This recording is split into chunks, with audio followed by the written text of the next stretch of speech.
Kabanata 13:01. Labis na napalakas ang lakas ni Thea.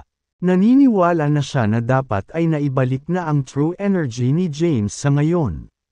Kung mapupunta ang lahat ayon sa plano, aalis si James sa Kensington at pupunta sa capital bukas. Hanapan ko si James. Hindi nagtagal si Thea. Paimpol siyang tumalikod para umalis sa villa at nagmaneho papunta sa bahay ni Cynthia. Sa bahay ni Cynthia, sa lahat ng ito, si James ay naglilibang kasama si Cynthia. Pagkatapos ng 2 linggong paglilinang, ang kanyang katawan ay nagsimulang gumaling sa tulong ng pagpapakain mula sa pagsasanib ng yin at yang true energy. Ang kanyang mga meridian ay napalakas, at hindi na siya matatakot sa epekto ng true energy. Samantala, ang kanyang lakas ay unti-unting bumalik sa kanyang sukdulan. Sa kwarto, kakaibang poster ang ginagawa ng dalawa. Dalawang magkaibang pamamaraan ng paglilinang at true energy ang pinagsama ang dalawa sa isang kolektibo. Sa tulong ni James, ang true energy ni Cynthia ay lumago din ng mabilis. Sa maikling panahon, tumawid na siya sa 3 ranggo mula sa dati niyang unang ranggo. Huminto ang dalawa. Pagod na pagod ako. Pinunasan ang pawis sa kanyang noo. Sabi ni Cynthia, akala ko magiging masaya ang paglilinaw. Lumalabas na ito ay isang walang isip at nakakainis na aktibidad. Basang-basa na siya ng pawis habang nakasuot ng manipis na damit na nakadikit sa kanyang balat. Napasulyap si Cynthia kay James, na naka-lotus position na nakaupo sa kama. Lalong lumakas ang aura niya. Maya-maya, huminto siya, nakasuot ng isang matengkad na ngiti.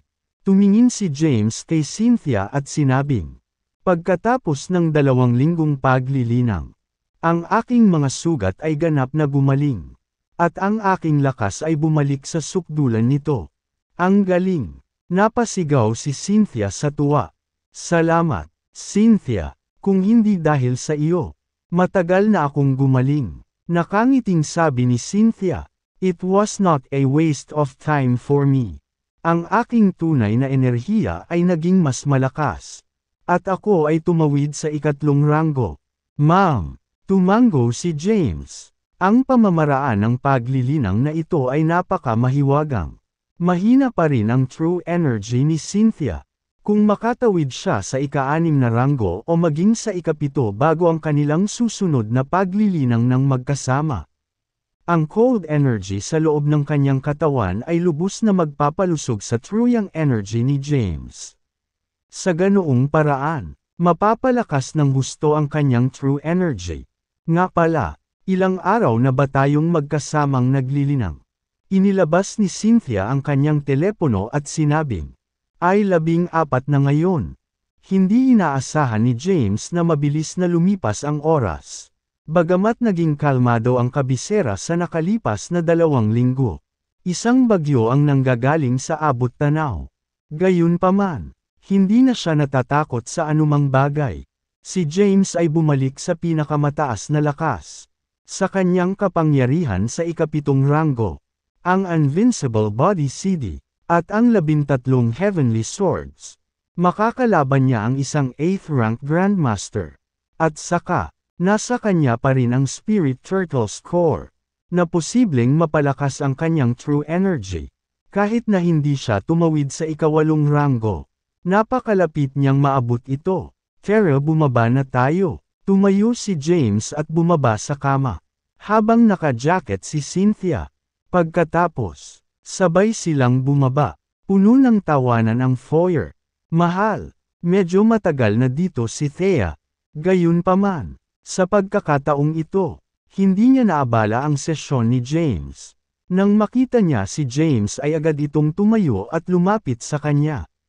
Hinawakan siya sa kamay. Tinanong niya, paano nangyari? Sinabi ni James na may matengkad na ngiti. Ang aking mga sugat ay ganap na gumaling. At ang aking lakas ay gumaling na.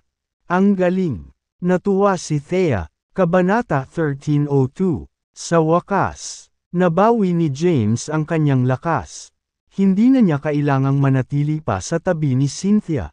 Darling, Kailan tayo pupunta sa capital? Nakangiting tanong ni Thea. Ayaw niyang manatili sa Kensington dahil maraming babae doon ang nagkaroon ng relasyon kay James. Gusto niyang umalis kasama si James sa isang malayong lugar. Malayo sa mga masasamang babae. Hindi na kailangang madaliin ang mga bagay-bagay. Bahagyang kumaway si James at sinabing, bagaman na ibalik ko na ang lakas ko, ika-7 ranggo pa rin akong Grandmaster. Maraming mga Grandmaster sa ika-8 ranggo sa loob ng Sol. Ngayong nakuha na nila ang core ng Spirit Turtle. Ang lakas nila ay aabot pa sa mas mataas na taas kapag natapos na sila. Hinihigop ito, hindi ako confident na kaya ko silang talunin. Kailangang bumalik si James sa kabisera. Kung tutuusin, maraming bagay ang dapat niyang harapin. Ang ulo ng mga Tucson ay dinakip at ikinulong sa isang piitan. Noon, sinubukan ni James na gumawa ng hakbang sa Tucsons para makita ang mga kaanib sa kanila. Sa ganoong paraan, ganap niyang maalis ang lahat ng kanilang impluwensya sa kabisera. Gayunpaman, ang plano ay bumagsak, at nabigo siyang maayos na pamahalaan ang sitwasyon bago ito lumala ng wala sa kontrol.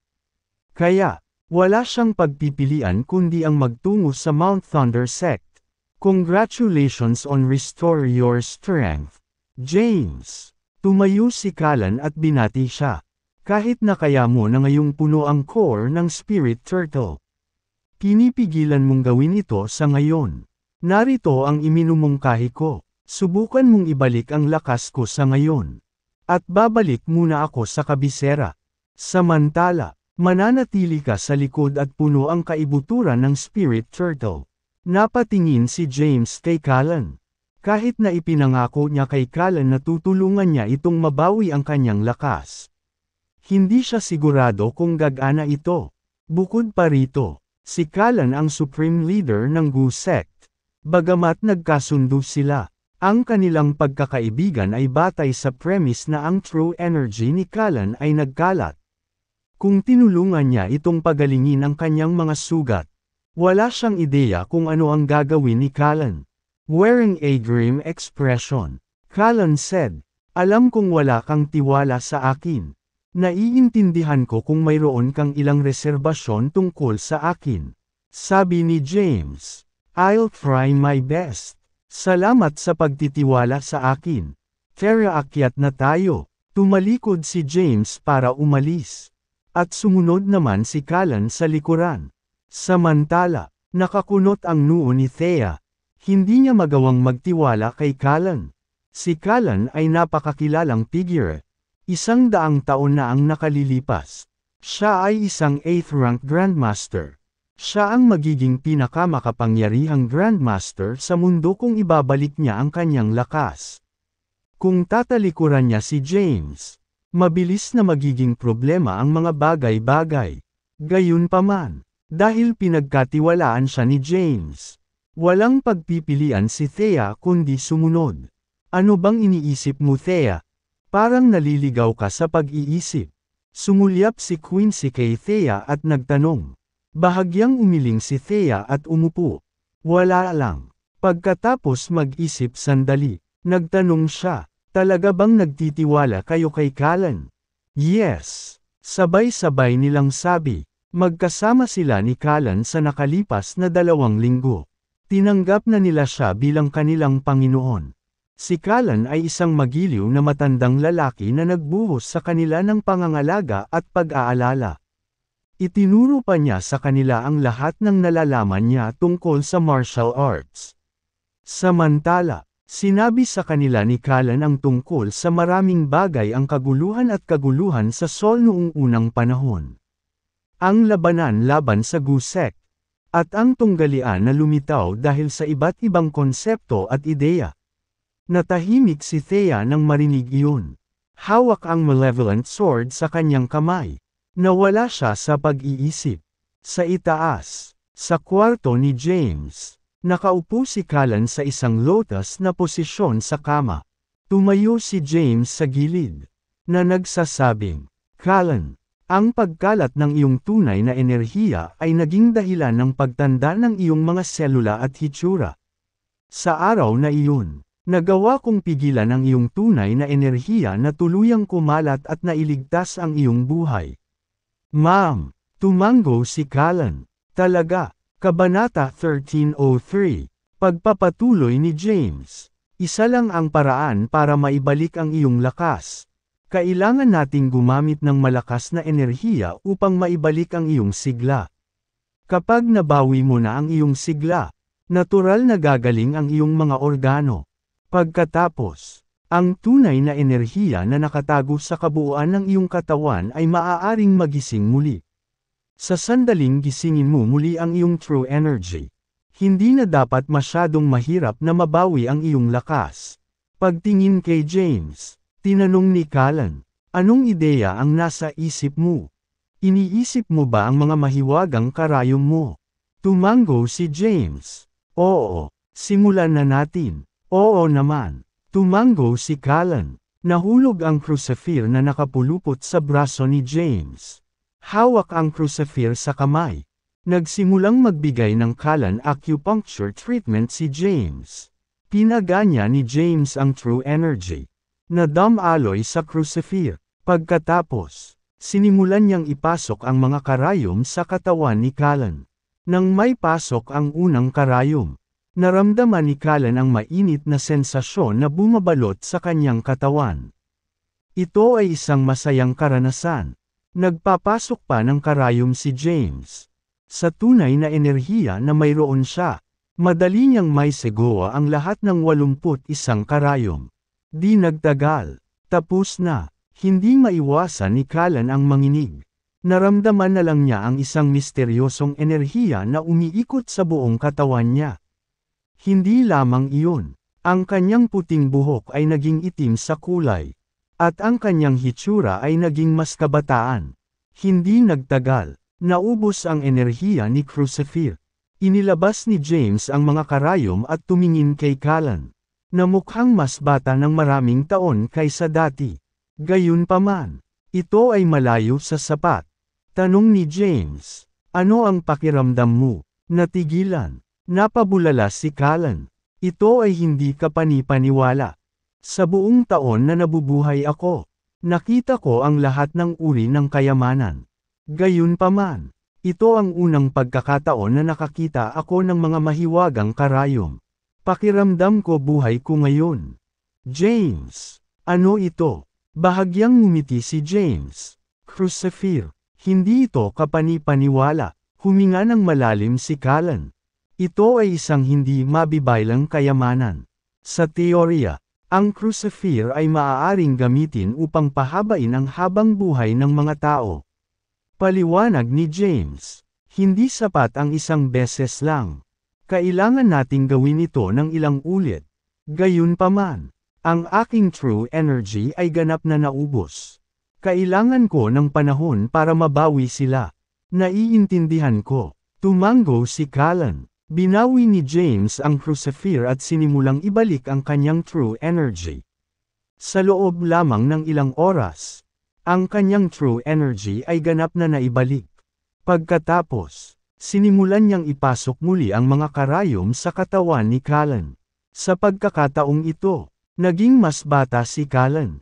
Pagkatapos, ipinagpatuloy nila ang proseso. Sa hapon ng susunod na araw, ginagawa ni James ang pamamaraan sa pangatlong beses sa Callan. Samantala, si Callan ay isang 40 taong gulang na ngayon. Hahaha, tumawa siya. Sa wakas, tumayo si Callan. Pagtingin kay James na nagpapanumbalik ng kanyang true energy, buong pasasalamat niyang sinabi, "Salamat, James. Patay na sana ako kung hindi dahil sa iyo. Pati na ang pagpapanumbalik ng lakas ko." Tanong ni James, "So bumalik na ba ang lakas mo?" Umiling si Callan at sinabing, "Hindi pa, pero hindi mahirap gawin iyon. Sa loob lamang ng 2 buwan, dapat ay makabalik ako sa pinakamataas na lakas." Mabuti, nakahinga ng maluwag si James. Malaking tulong sa kanya si Callan na nakabawi na ng lakas. Ang tanging ikinabahala niya ay ang pagbabalik-tanaw ni Callan sa kanya sa halip na makipagtulungan sa kanya. Kung nangyari iyon, lumikha siya ng isang malakas na kaaway ang kanyang sariling mga kamay. Gayunpaman, batay sa kasalukuyang sitwasyon, ang posibilidad ay mababa. Kabanata 1304, naibalik ko na ang 30% ng aking lakas. Ni Callan, ang pangunahing larangan ng digmaan ay hindi dapat nasa kabisera. Ang kabisera ay larangan lamang ng digmaan ni Lukjan. Dapat ay nakakuha siya ng isang core.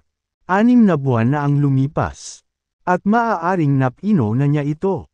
Kung ginawa niya, ang kanyang lakas ay maaaring umabot sa mas na taas. Babalik muna ako sa capital. Samantala, dapat kang manatili sa Kensington upang mapuno ang core. Bagamat nabawi lamang niya ang 30% ng kanyang lakas. Ito ay kapangyarihang walang kapantay kahit na sa mga nangungunang Grandmaster. Oo naman, tumango si James. Magiging komportable siya kung babalik si Callan sa kabisera. Ang taksil na Lukjan na iyon, dumilim ang mukha ni Callan. At malamig niyang sinabi, ako ang nagligtas sa kanyang buhay. Kung hindi dahil sa akin, nasawi na sana siya sa labanan ng Gusek. Hindi ko akalain na gagawa siya ng underhanded tactics at tinambangan ako.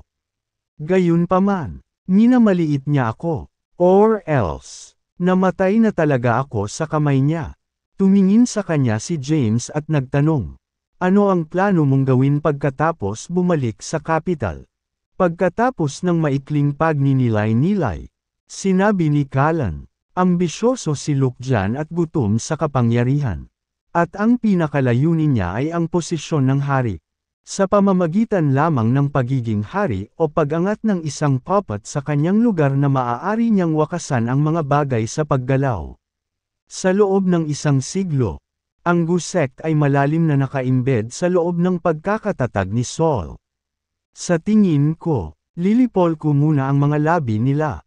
Bukas ang isipan ni Callan. Alam niyang hindi na dapat umiral ang Gusek at isa lamang silang banta kay Saul.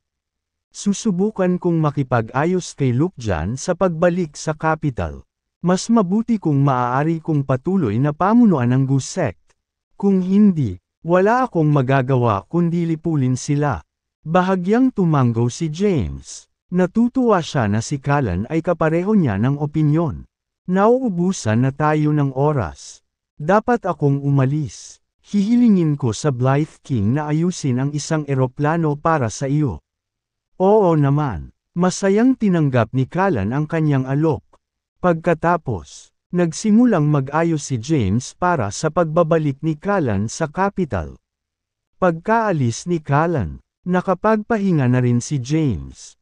Sa bahay ni Cynthia, maraming tao ang nagkukumpulan sa foyer sa unang palapag. Thea, Quincy, Tiara, at Scarlett. Tanong ni Quincy, James, medyo matagal nang natapos ang bagong taon. Paano dapat umunlad ang Mesiyas sa hinaharap? Kailangan mong bigyan kami ng malinaw na direksyon. Sa ngayon, nangangapa lang tayo sa dilim. Nawala sa isip si James. Pagkatapos ng ilang segundo, nagtanong siya, ano ang sitwasyon sa Centennial Corporation? Ni Scarlett, ang Centennial ay umuunlad sa napakabilis at karaniwang sinasakop ang merkado ng domestic medicine. Kasalukuyan itong sinusubukang gumawa ng isang pambihirang tagumpay sa mga dayuhang merkado. Sa katunayan, pumasok na ito sa isang pakikipagtulungan sa maramihang mga pharmaceutical conglomerates. Alam ni James kung ano ang mga layunin ng Centennial, na maging numero 1 kumpanya sa mundo ng parmasyutiko. Magsisimula silang lunukan at kunin ang iba pang mga grupo ng parmasyutiko. Matapos maging hindi mapag-aalinlanganan na hegemon, sila ang magpapasya sa daloy ng medisina sa mundo. Sa sandaling iyon, nasa Centennial na ang kapalaran ng sangkatauhan. Ito ay isang nakakabaliw na ideya. Medyo natakot si James nang marinig ang dahilan ng pagkakatatag ng Centennial. Kinailangan niyang pigilan ang Lukjan, Centennial Corporation, at ang Gusek. Samantala, itinatag ang Messiah upang labanan ang Centennial. Sabi ni Quincy, walang cash flow o teknolohiya ang Messiah. Hindi tayo makakasabay sa takbo ng Centennial. Mag-iisip ako ng paraan. Seryosong sabi ni James. Nagpatuloy si Quincy. Ngayon, ang Messiah ay naganap ng isang bagong pangkat ng pananaliksik at isang malaking halaga ng kapital. Tumango si James at sinabing, sisimulan kong magsulat ng ilang mga medikal na formula ng masigasig upang harapin ang kasalukuyan. Emergency. Kapag naayos ko na ang problema sa kabisera, bubuuan natin ang susunod nating plano. Ang Gusect ay nasa likod ng pagkakatatag ng Centennial, habang ang Gusect ay nasa ilalim ng kontrol ni Lukjan. Kapag napuksa nila si Lukjan, ang Gusect ay malulusaw, at ang Centennial ay titigil sa pag-iral bilang isang banta. Sa sumunod na 2 araw, nanatili si James sa bahay at nagsagawa ng seryosong pananaliksik sa medisina. Sumulat siya ng ilang hindi pa nagagawang medikal na formula. Bagamat magiging mahirap para sa kanila na iligtas ang Messiah, maaaring lumikha si James ng silid ng paghinga para sa kumpanya. Quincy, Scarlett, ipauubaya ko na sa iyo si Messiah. Also, keep in mind to monitor Centennials every. Please inform me if there's anything serious. James said after giving Quincy the medical formulas. Sige, babalik muna ako sa kumpanya. Kabanata 1305. Tumalikod na si Quincy para umalis na may dalang mga medikal na formula na sinusundan ng malapitan ni Scarlett. Si Thea, Cynthia, at Tiara na lang ang natira. Tanong ni Thea, Darling, kailan tayo pupunta sa capital? Sabi ni James, stable pa rin ang sitwasyon sa capital. Plano kong pumunta doon pagkatapos kong pinuntahan si Espiritu. Ubod ng pagong. Curious ako kung makatawid ba ako sa 8th rank. Bakit hindi muna ako pumunta sa capital at makipagkita kay Maxine? Maaari kong tingnan ang kasalukuyang sitwasyon ng sinaunang martial world habang naririto ako. Mula pa sa Mount Thunder Conference, lahat ng mga sekta ng sinaunang martial world ay dumanas ng mabigat na casualty. Hanggang ngayon, walang balitang dumating. Gustong tulungan ni Thea si James. At ang sitwasyon sa sinaunang martial world ang susi. Kahit na magiging okay ka rin ba? Napatingin sa kanya si James na nagtataka. Si Thea ay hindi pangkaraniwang mga kalagayan sa sandaling iyon. Ang dugo ng espiritong pagong sa loob ng kanyang katawan ay lubos na nagpalakas sa kanyang lakas. Sapat na para maranasan niya ang energy deviation. Kaya nag-aalala siya sa kanya. Tinapunan siya ni Thea ng masamang tingin at nagreklamo. Bakit hindi ako magiging okay? Paano ang dugo sa loob ng katawan mo? Huwag kang mag-alala. Kaya ko pa ring pigilan ito. Sabi ni Thea, kahit na gumamit ako ng true energy at ang kapangyarihan ng dugo ng spirit turtle ay muling nagising. Hindi ako mawawalan ng malay. Huwag mong i-over-exercise ang sarili mo. Sabi ni James habang nakatingin sa kanya. Ma'am, tumango si Thea at sinabing, all this while, I've been cultivating ataraxia. Ito ay isang pamamaraan ng paglilinang na naiwan ng Malevolent King na idinisenyo upang sugpuin ang dugo ng Spirit Turtle. Nang marinig ito, natahimik si James at sinabing, kung ganoon, pumunta ka sa kapital at hanapin si Maxine. Subukang maunawaan ang sitwasyon ng sinaunang martial world sa lalong madaling panahon. Ang pinakamahalaga ay ang pag-imbestiga kung sino ang nakakuha ng core ng Spirit Turtle at ang kanilang kasalukuyang kinaroroonan. Susubukan ko ang aking makakaya. Tumango si Thea. Pagkatapos niyang sabihin iyon ay tumalikod na siya para umalis. Nang makalabas sa harap ng pinto, napawi ang ngiti niya. Ang sinaunang martial world, bulong niya. Ang sinaunang makapangyarihang mundo ay isang malakas na puwersa na maaaring magsimula alang kapag isa. Kung gusto niyang tulungan si James, Kailangan niyang sakupin ang sinaunang martial world. Kaya, wala siyang pagpipilian kundi ang maging Great Grandmaster. Iyon lang ang paraan para paikop sila sa kanya.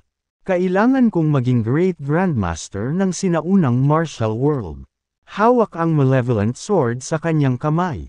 Tumigas ang kanyang ekspresyon ng may determinasyon. Ngayon, walang makakapigil sa kanyang paraan ng pagiging dakilang Grandmaster. Nagtitiwala na siya kaya niyang maging Great Grandmaster na may dugo ng Spirit Turtle sa loob ng kanyang katawan at ang malevolent sword na hawak niya. Bagamat kailangan pa niyang tumawid sa ikalimang ranggo, nang magising ang dugo ng Espiritong Pagong. Ang kanyang kapangyarihan ay hihigit sa isang ikawalong ranggo na Grandmaster. Gamit ang Demonic Sword Art, tiwala siyang kaya niyang talunin ang sinuman sa sinaunang martial world. Pagkaalis ni Thea, bumalik si James sa kwarto niya at inilabas ang ubod ng Spirit Turtle. Ang makapangyarihang True Energy ay natipon sa kanyang palad, na bumabalot sa core na lumulutang sa hangin. Pagkatapos, nagkaroon ng makapangyarihang enerhiya mula sa loob, na hinihigop ni James. Matapos masipsap ang enerhiya, nagsimulang umikot ang dugo ni James. Sa sandaling iyon, nagsimula siyang mawalan ng focus. Ang matinding pagnanasa ay nagsimulang lumitaw sa kanyang kapangyarihan sa isip, pera, at kababaihan. Tumayo siya sa tuktok ng Power Pyramid at naging isang tunay na pinuno ng mundo. Ano ang nangyayari? Napatigil si James sa oras. Bakit ang daming pagnanasa ang lumabas sa isip ko ng sabay-sabay? Hindi pa ito nangyari noon. Tumutulo ang pawis sa kanyang noo. Anong kakaibang core? Naapektuhan ang aking isip sa pamamagitan lamang ng pagsipsip nito. Sa pagtingin sa kaibuturan, hindi siya sigurado kung dapat niyang ipagpatuloy ang paglilinaw. Iniisip niya kung anong uri ng tao siya sa oras na matapos niya ang pagsipsip at pagpino sa core. Kabanata 13:06. Ang matinding pagnanasa ay lumitaw nang si James ay nagsimulang sumipsip at magpino kaagad sa kaibuturan ng Espiritu Pagong. Napahinto siya sa oras. Pagkaraan ng ilang sandali, inilabas niya ang kanyang telepono at tinawagan si Thea, na papunta na sa airport. Nang makitang tinawag siya ni James, bumulong siya. May nangyari ba? So ito ang nangyari, Thea, habang hinihigop ko ang kaibuturan ng Espiritu Pagong. Kumulo ang dugo ko, at nagsimulang lumitaw sa aking isipan ang makapangyarihang mga pagnanasa. Naniniwala ako na ito ay kapareho ng iyong Espiritong Pagong na dugo. Kaya gusto kong ipadala mo sa akin ang Ataraxia na iyong nilinang. Sana ay manigate nito ang epekto ng pagtatanim. Paliwanag ni James. Oo naman, sabi ni Thea, ipapadala ko ito sa iyo kapag nagawa ko na ang mga organisasyong pagsasaayos. Nakuha ko. Binaba ni James ang telepono. Samantala, pagkatapos mag-isip sandali, si Thea ay nag-type ng paraan ng paglilinang ng Ataraxia at ipinadala ito kay James. Matapos matanggap ang mensahe, nagsimula siyang magsaliksik ng Ataraxia. Nang matapos niyang tingnan ito, nawala siya sa pag-iisip. Ang Ataraxia ay isang paraan ng paglilinang na nilalayong pakalmayin ang puso ng isang tao at sugpuin ang masamang epekto ng blood energy. Pagkatapos, ipinagpatuloy niya ang pagpino sa core. Kasabay nito, nakatalyze niya ang Ataraxia. Sa pagkakataong ito, ang mga epekto ng pagsipsip ng core ay minimal. Bagamat lumitaw pa rin ang mga pagnanasa, nagawa niyang masugpo ang mga ito ng mabisa. Sinimulan niyang pinuhin ang ubod ng Thane Time. Batay sa kanyang bilis ng pagpipino, aabutin ng hindi hihigit sa 1 buwan para ganap niyang mapuno ang core. Hindi siya sigurado kung gaano siya kalakas noon. Pumasok si James sa closed-door meditation sa Kensington. Si Thea naman ay tumungo sa kabisera. Sa isang paliparan sa kabisera, lumabas ang isang payat at napakagandang babae. Tinatawagan niya si Maxine. All this while, Na-overwhelm si Maxine sa dami ng trabaho. Gusto ni Lorenzo Kayden, Grand Patriarch ng mga Kayden, na siya ang magiging ulo ng pamilya. Gayunpaman, walang sinuman sa sambahayan ng Kayden ang sumang-ayon. Dahil hindi niya taglay ang kadugo ng mga Kayden, naniniwala sila na hindi siya karapat-dapat na maging ulo ng pamilya. Ngunit walang nang-ahas na sumalungat sa utos ni Lorenzo sa publiko. Upang magprotesta laban sa desisyon ni Lorenzo, inimbitahan ng mga Kayden si Luca Kayden, ang taong nabigong makipagkumpetensya laban kay Lorenzo para sa posisyon ng Patriarch noong unang panahon, na bumalik upang kontrolin ang sitwasyon. Ngayon, ang mga Kayden ay nahahati sa dalawang paksayon. Ang isa ay pinamumunuan ni Maxine, habang ang isa naman ay pinamumunuan ni Luca. Bagamat walang sumuporta kay Maxine sa simula, nagawa niyang manalo sa maraming Kayden sa maikling panahon. Siyempre, ito ay may malaking kinalaman sa tagapag-alaga ng mga Kayden. Si Franklin Kayden, sa tulong lamang ng caretaker ay nagawa niyang ligawan sila sa kanyang tabi. Sa sandaling ito, siya ay nasa tirahan ng mga Lee.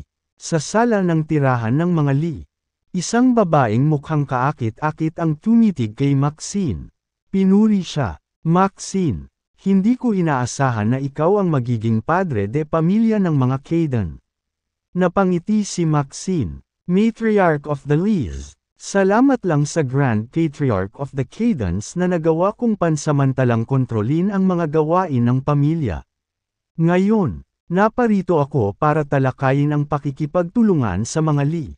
Sinisikap ni Maxine na makakuha ng mas maraming kakampi. Sa pamamagitan ng lantad at patagang taktika, nagawa niyang manligaw ng maraming kaalyado sa kanyang panig. Ngayon, pumunta siya sa tirahan ng mga Lee para makipag-alyansa sa kanila. Kabanata 1307. Kooperasyon. Napasulyap si Yasmin Lee, Matriarch of the Lees kay Maxine at ngumisi. "How do you plan to cooperate with us?" Sinabi ni Maxine, "Ang Ancient Four ay dapat teknikal na ihiwalay mula sa labas ng mundo. Ngunit ang katotohanan ng bagay ay lahat tayo ay kasangkot sa mga pakikitungo sa negosyo sa labas ng mundo. Sa pagkakaalam ko, lugi ang mga negosyo ng mga Lee katapusan. Kahit na ang panganib ng pagkabangkarote ay minimal. Maliwanag na ang iyong mga negosyo ay kasalukuyang nahaharap sa isang crunch ng pagkatubig." Bahagyang ngumiti si Yasmin. Ang mga Lee ay hindi kailanman nag-aalala sa ating sarili sa mga pakikitungo sa negosyo sa labas ng mundo. Tsaka hindi naman kami nagkukulang sa pera. Nakaipon tayo ng malaking kayamanan nitong nakaraang taon. Kahit na malugi ang lahat ng negosyo natin, mabubuhay pa rin tayo sa loob ng maraming siglo. Sa pagkakataong iyon, tumunog ang telepono ni Maxine. "Excuse me saglit." Inilabas ni Maxine ang phone niya at naglakad sa ibang lugar. Nang makitang si Thea ang tumawag, bumulong siya. "Anong problema, Thea? May nangyari ba?" "Maxine, nasa capital ako ngayon. May gusto akong pag-usapan sa iyo." "Sige. Hintayin mo ako sa Cadence. Busy pa kasi ako sa labas. Hahapinin kita kapag naayos na ang lahat." "Oo naman." Pagkatapos ng maikling pag-uusap, ibinaba ni Maxine ang telepono. Pagkatapos, lumapit siya kay Yasmin, umupo, at sumilip sa kanya. "Dahil wala kang balak na makipagtulungan sa amin, aalis na ako ngayon." Pagkatapos, tumayo siya at naghanda para umalis. Makalipas ang ilang hakbang ay huminto siya. Pagkatapos, naglagay siya ng business card sa mesa at sinabing, "Kung magbago ang isip mo, huwag mag-atubiling makipag-ugnayan sa anumang oras." Ang dahilan kung bakit tinatakot ang hari ng Ancient Four ay dahil sa ating kumpletong kontrol sa economic lifeline ng Sol. Hindi lang sa ating raw strength alone. Huminto siya sandali bago nagpatuloy. "Hindi ka nababahala sa mga negosyo ng mga Lee sa labas ng mundo. Gayunpaman, sa nakaraang taon, Ang mga problema ay lumitaw ng mas madalas kaysa dati. Sa palagay mo ba ay dahil ito sa hindi magandang pamamahala ng mga negosyo? Iba ang sasabihin ko. Ang hari siguro nasa likod nito. Hindi niya gustong kontrolin si Saul ng mga Grandmaster. Pagkasabi niya nun, tumalikod na siya para umalis. Samantala, si Yasmin naman ay nawalan ng malay. Umalis si Maxine sa Liz at diretsyong bumalik sa Cadence. Pagdating niya ay naghihintay na si Thea sa sala. Pagkarating sa Cadence, alam na ngayon ni Thea na si Maxine ang padre de pamilya. Thea, nakangiting lumapit sa kanya si Maxine. Bakit ka nandito? By the way, nasaan si James? Kamusta ang mga sugat niya? Kahit may masamang dugo sa pagitan ng dalawa, napangiti lang si Thea kapag kaharap ang pagiging palakaibigan ni Maxine. And so, she forced a smile. Thank you for your concern. Nakarecover na ang mga sugat ni James. Ngayon, siya ay kasalukuyang nasa closed-door meditation sa Kensington. Hinihigop at pinipino ang core ng Spirit Turtle. Ito ay dapat tumagal ng halos 1 buwan o 2. Magaling iyan. Nang marinig na gumaling na ang mga sugat ni James, panatag na ang loob ni Maxine. Nga pala, mas maaga kang nakarating sa Capital Way kaysa sa inaasahan. May nangyari ba? Ma'am, tumango si Thea at sinabing, talaga, tama ka, mula pa noong Mount Thunder Conference. Ang iba't ibang sekta ng sinaunang martial world ay dumanas ng matinding pagkalugi. Ang hari ang may pananagutan dito. Nag-aalala si James na magtipon-tipon ang mga sinaunang martial artist kay Saul. Kaya pinapante niya ako rito ng mas maaga kaysa sa plano para mas maunawaan ang sitwasyon ng sinaunang martial world. Nakita ko, umupo si Maxine. All this while, I've been watching the situation closely. Gayunpaman, wala akong narinig tungkol sa iba't ibang sekta at pamilya. Maging ang makapangyarihang mga Grandmaster ay nawala ng walang bakas. Nang marinig ito, napataas ang kilay ni Thea. Kung mas kalmado ang sitwasyon ngayon, mas malakas ang alon. Kapag napino na ng makapangyarihang mga Grandmaster ang kaibuturan ng Spirit Turtle, tiyak na gagawa sila ng hakbang. Matapos huminto saglit, nagpatuloy si Thea. Wala kang ideya kung gaano kasama at malisyoso ang laman ng Spirit Turtle. Bagamat maaari itong lubos na mapalakas ang lakas ng isang tao, lumilikha ito ng mga pagnanasa para sa kapangyarihan at kayamanan. Sinabi sa akin ni James ang lahat tungkol dito. Pagtingin kay Thea, tinanong ni Maxine, ano ang plano mong gawin? Kung gayon, Maxine, ikaw na ngayon ang padre de pamilya ng mga Caden. Gayunpaman, marami sa iyong samahan ng laban sa iyong pagsusuri. Kailangan mong pag-isahin silang lahat sa lalong madaling panahon upang sugpuin ang iba pang mga sekta at pamilya ng sinaunang martial world. Ngumiti ng mapait si Maxine. Gusto ko. Gayunpaman, inimbitahan ng mga Caden si Luca Caden, isa sa mga Grand Patriarch ng mga Caden. Pabalik, siya ang nabigong makipagkumpetensya kay Franklin Caden para sa posisyon ng Patriarch. Ngayong nakabalik na siya, marami sa aking samahan ang susunod sa kanyang mga utos. Then disappear. Malamig na sabi ni Thea. Natigilan si Maxine. Parang nagbago ang kasalukuyang Thea. Ang mga salita ni Thea ay nagdulot ng panginginig sa gulugad ni Maxine. Hindi niya inaasahan na ganoon ang sasabihin ni Thea. Thea, tumingin siya sa kanya. Nagtataka. Ngumiti si Thea. Nagbibiro lang ako. Pero Maxine, kailangan mong magsikap. Ang mga kaaway sa lahat ng panig ay pumapalibot kay James. Maaari lamang siyang mamuhay ng payapa kapag naayos na ang lahat.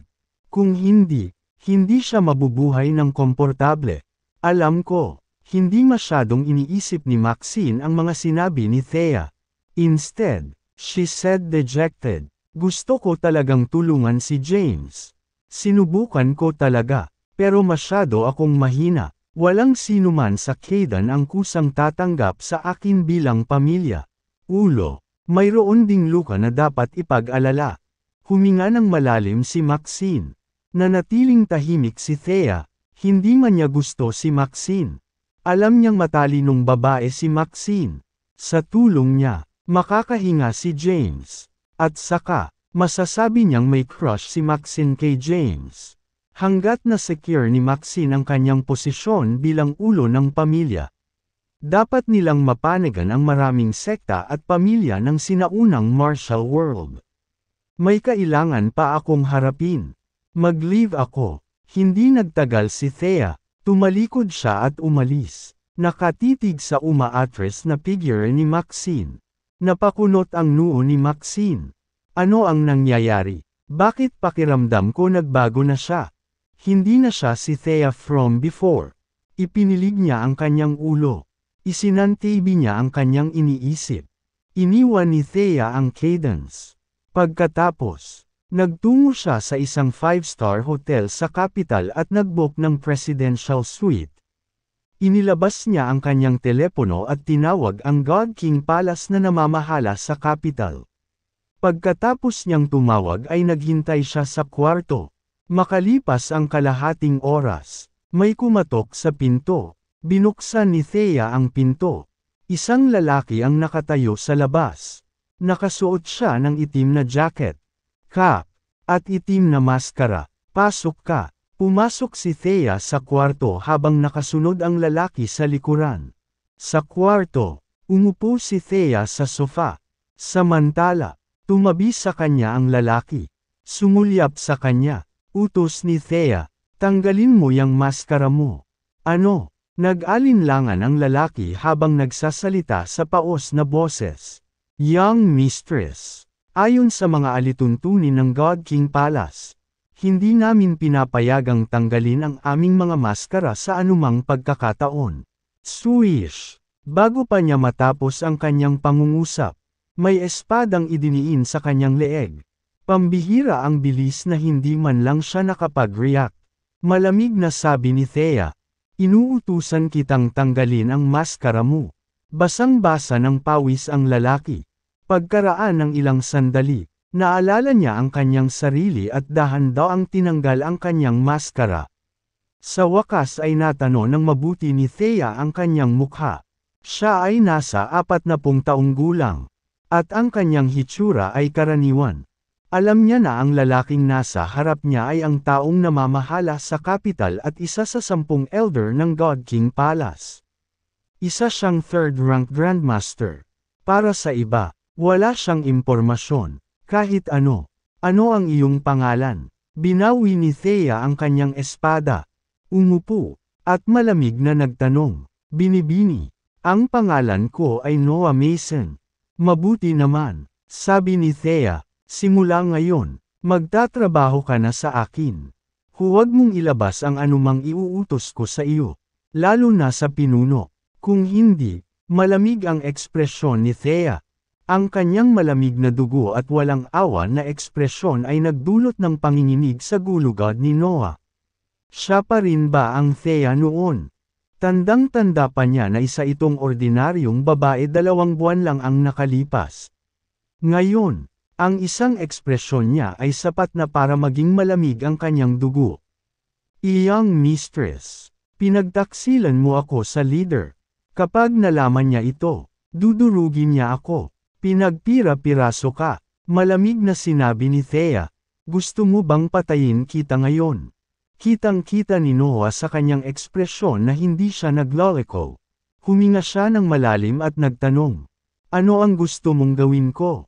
Young mistress, utos ni Thea, imbestigahan mo ako kay Luca Caden. Kabanata 1309, Luca Caden, natigilan si Noah. Ma'am, tumango si Thea, gusto kong malaman ang lahat tungkol sa kanya bago lumubog ang araw.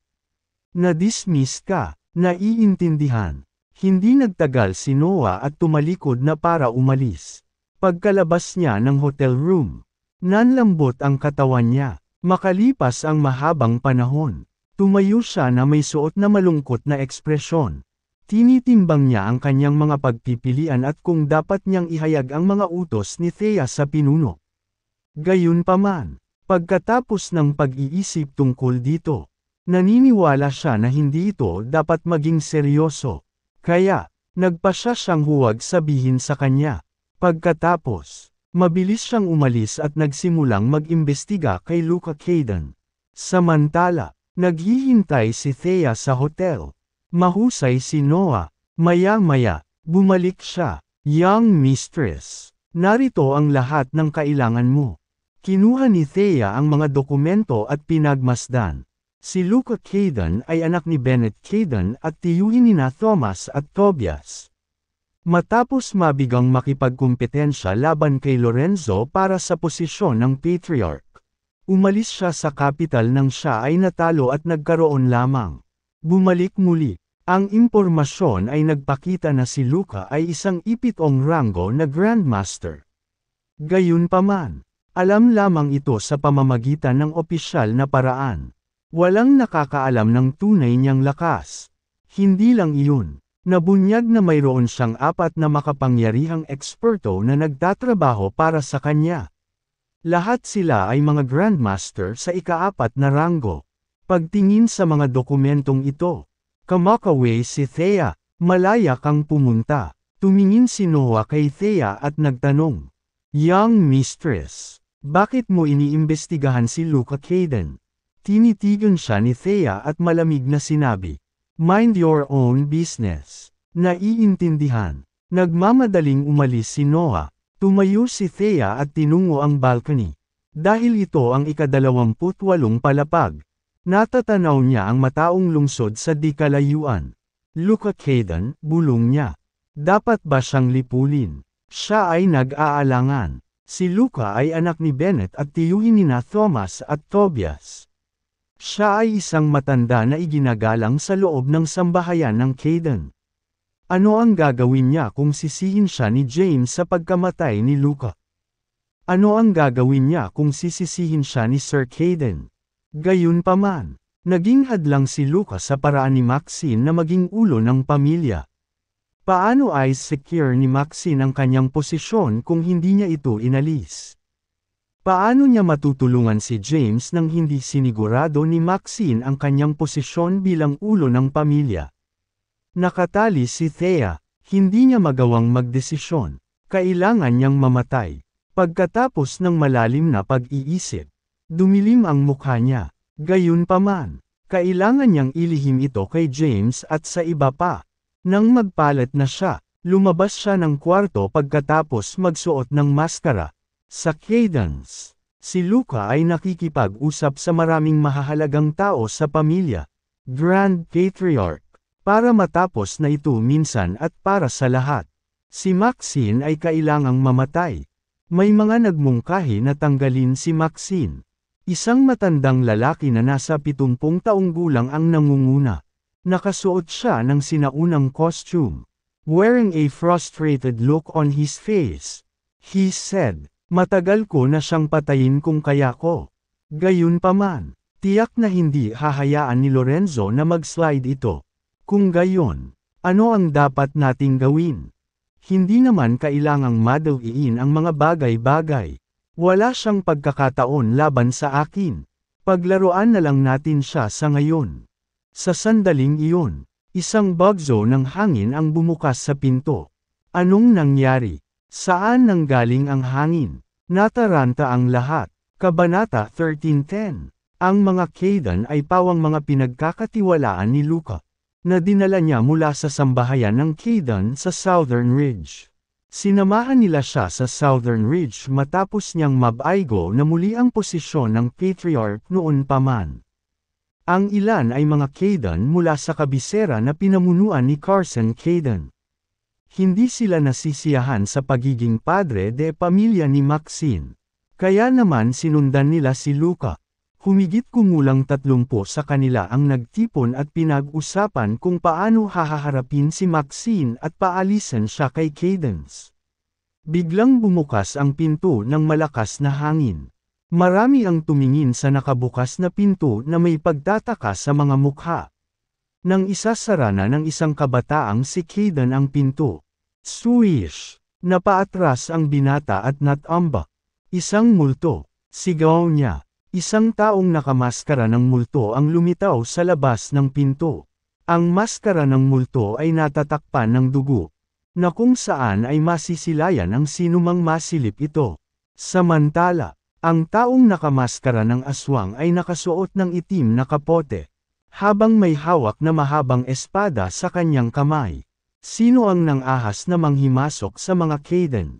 Tumayo si Carson. Pagkatapos, sa isang kisap mata, siya ay nagpakita sa harap ng pinto at iniunat ang kanyang nangungunot na braso upang hampasin ang nanghihimasok.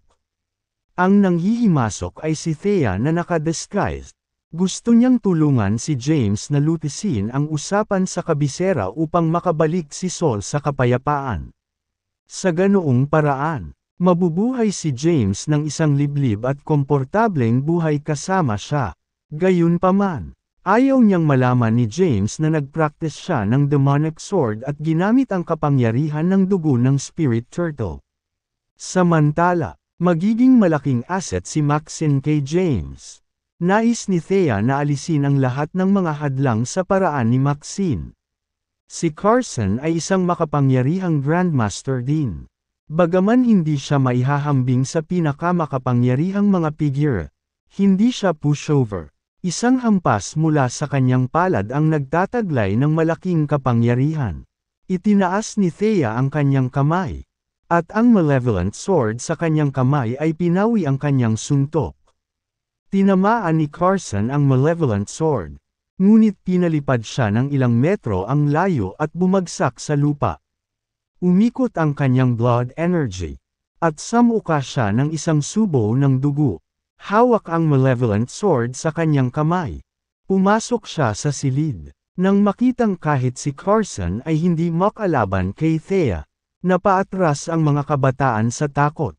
Dahan-daang tumayo si Luca at tinitigan si Thea na pumasok. Dumilim ang mukha nito. Malamig na tanong niya, "Sino ka? Anong ginagawa mo dito sa Cadence?" Habang nakatayo si Luca, ganoon din ang apat na matatandang lalaki. Napatingin si Thea sa kanila. Alam niyang sila ang apat na eksperto sa tabi ni Luca. Sila ang kanyang mga pinagkakatiwalaan na sumusunod sa kanya mula nang mabaigo siyang muli ang posisyon ng patriarch noon pa man. Sa pagkakataong iyon, may lungkot na ekspresyon sa mukha ni Thea, na para bang dinaranas niya ang matinding sakit. Ang kanyang dugo ay kumulo, at malakas na enerhiya ang bumalot sa kanyang katawan. Gayunpaman, ng 2 linggong pagsasanay, kaya hindi na niya pinigilan ang pagtagas ng enerhiya. Gayunpaman, ang dugo ng spirit turtle ay may masamang epekto. Nagngangalit ang kanyang mga ngipin. Nakatalyze niya ang ataraxia at pinigilan ang masamang epekto ng dugo ng spirit turtle. Sa ilalim ng impluwensya nito, nakita niya ang lahat bilang hindi gaanong mahalaga ang mga nilalang na nasa ilalim niya. Nagkaroon siya ng urge na lipulin silang lahat. Gayunpaman, pinigilan niya ang pagnanasa. Napatitig ang lahat sa hindi tinatanggap na panauhin. At ang kapaligiran ng silid ay lalong naging tense. "Luca, sumuko ka sa akin o mamatay." Isang paos na boses ang umalangaw sa buong silid. Natigilan si Luca. "Ha. Kabanata 13:11. Pagkatapos, humagalpak ng tawa si Luca sa kamangmangan ng taong nasa harapan niya. Kasabay nito, ito ay isang pagtawa sa sarili. Napakatagal niyang itinago ang kanyang sarili sa mundo na kahit maliit, hindi gaanong mahalaga sa mga tao, ay nag-uuto sa kanya na magpasakop sa kanila. Sa isang iglap, dumilim ang mukha niya, at itinaas niya ang kamay para ituro ang daliri kay Thea. "Pahintulutan akong makita kung mayroon kung ano ang kinakailangan upang mapasuko ako sa iyo." Sa sandaling matapos niyang bigkasan ang mga salitang iyon, humakbang pasulong ang apat na eksperto sa ilalim ng kanyang utos. Lahat sila ay mga grandmaster sa ika-6 na ranggo. Noong pinagsama-sama nila ang mga puwersa, Kasing lakas sila ng sinumang mga Grandmaster sa ikapitong ranggo doon. 4 na alon ng enerhiya ang tumama. Mamatay, wika ni Thea sa paos na boses. Ang pagtataas ng Malevolent Sword. Ang nakakatakot na sword energy ay sumabog. Sa isang iglap, nabasag ang mga bintana at pinalipad ang mga Kaidan. Samantala, hindi man lang makalapit kay Thea ang 4 na eksperto. Maging si Luca ay natulala. Ang kahanga-hangang kapangyarihan ay nagdulot ng takot sa kanyang puso, na lubos na nagpapahina sa kanya. 8th rank. Ang aura ng Celestial Razor. Napaatras si Luca. Samantala, sa takot sa ningning ng espada, hindi nang ahas na lumapit kay Thea ang 4 na eksperto. Patayin. Sa sandaling iyon, binalot ng malakas na enerhiya si Thea. Tumalon siya ng 20 metro sa hangin at itinaas ang Malevolent Sword sa kanyang kamay. Sa sandaling maglaslas siya ng espada. Ang mga Kaidan ay malilipol sa isang kisap mata. Gayunpaman, sa pinakamahalagang sandali, nagawa niyang pigilan ang sarili. Pagkatapos, sa isang kisap mata, siya ay nagpakita sa harap ng tulan na si Lucas sa ibaba. Habang siya ay bumababa, ang kanyang enerhiya ay nakalock kay Lucas sa lugar, na hindi nang ahas na gumalaw kahit isang kalamnan. Kung gumalaw siya ng kahit isang sentimetro, mapupunit siya. Hinawakan ang nasindak na si Luca. Si Thea ay humakbang pasulong sa kawalan at nawala sa mga Kaidan. Kalahati. Sa sandaling umalis siya, pumasok si Maxine kasama ang ilan pang mga Kaidan sa tabi niya. Nang makita ang pagkawasak at ang mga tao sa loob na sumusuka ng mga subo ng dugo. Pansamantalang natigilan si Shell. Nasaan si Luca? Anong nangyari dito? Tumingin siya kay Cadence na bumagsak sa sahig at tinanong sila. Naalala ng mga Kaidan ang kanilang mga sarili at nagkatinginan sila na may gulat at nalilitong mga ekspresyon sa kanilang mga mukha. Naglakad si Maxine papunta kay Carson. Magsalita ka, Carson. Si Carson ay may suot na nakakatakot na ekspresyon sa kanyang mukha mula nang siya ay nasugatan. Huminga ng malalim. Sinabi niya, may dumating na hindi katanggap-tanggap na panauhin at napahamak ngayon lang. Sa isang espada, nagawang talunin ng individual ang 4 na eksperto na nagtatrabaho para kay Luca at dinukot pa siya.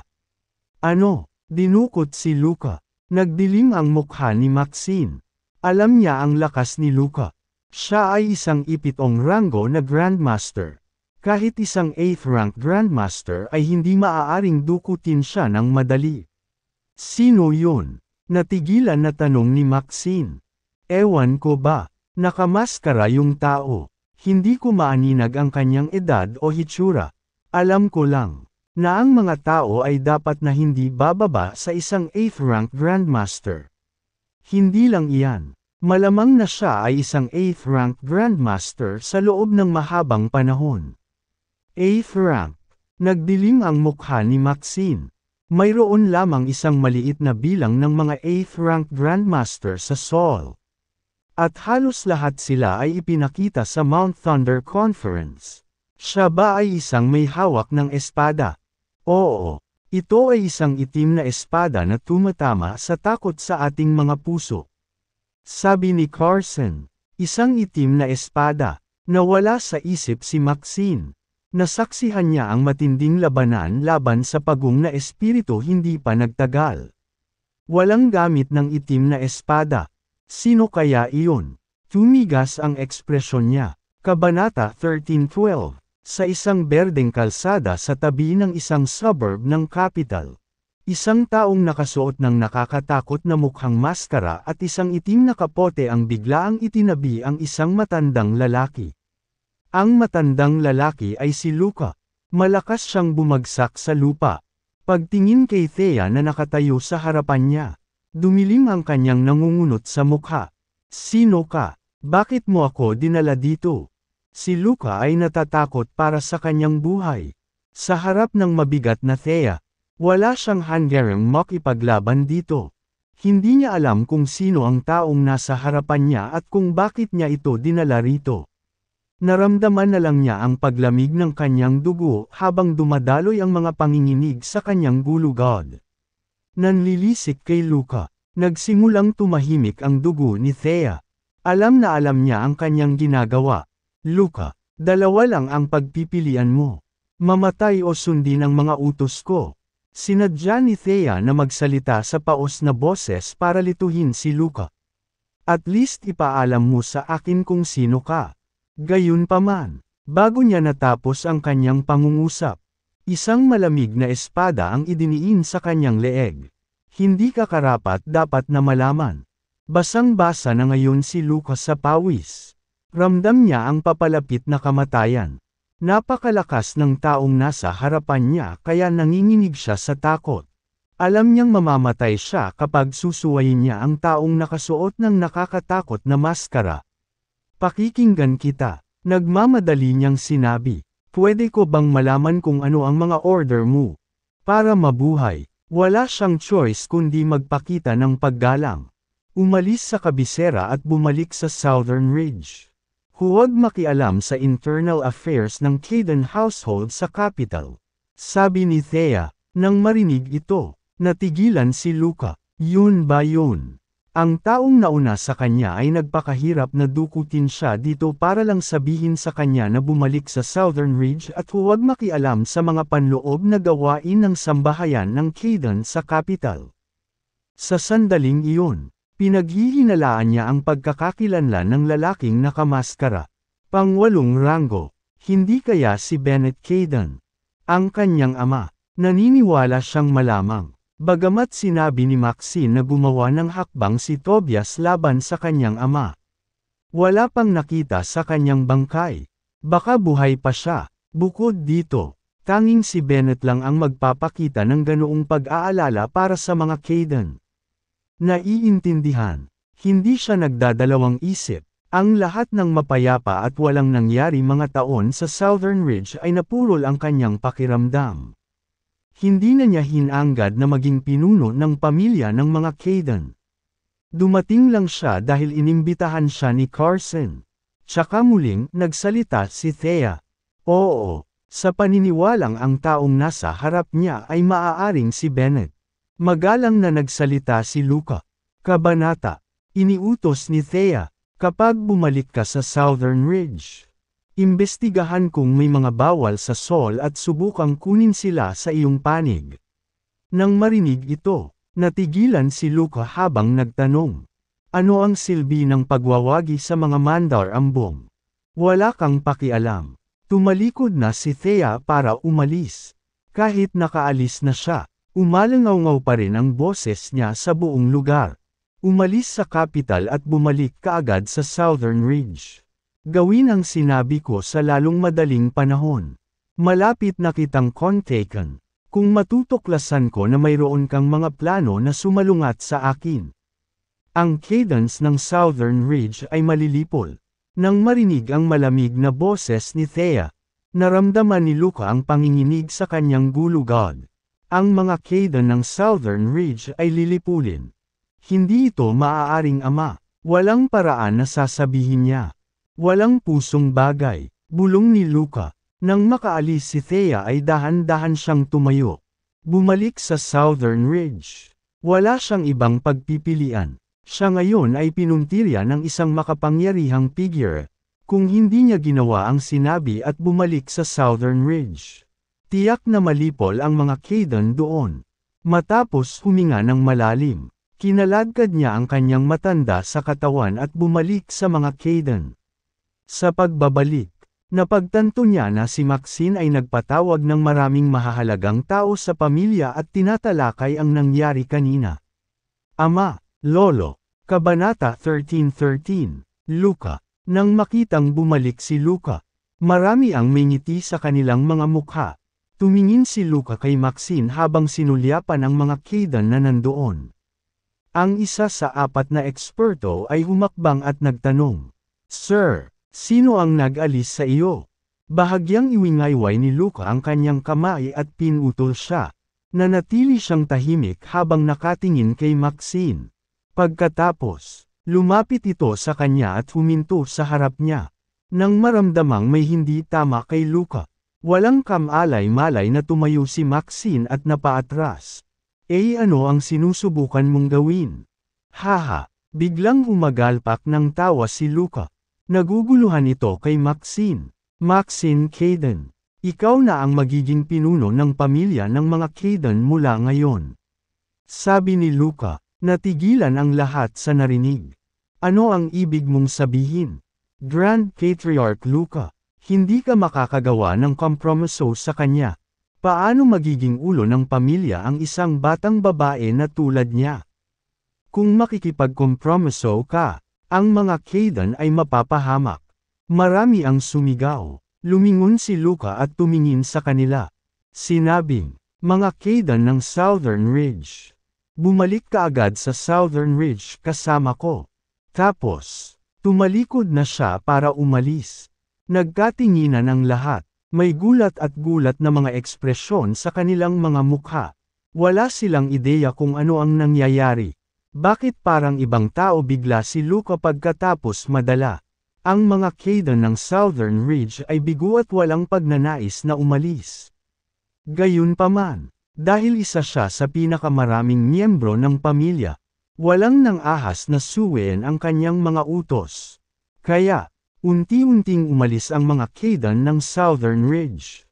Hindi nagtagal, ang mga Kayden ng kabisera na lang ang natira.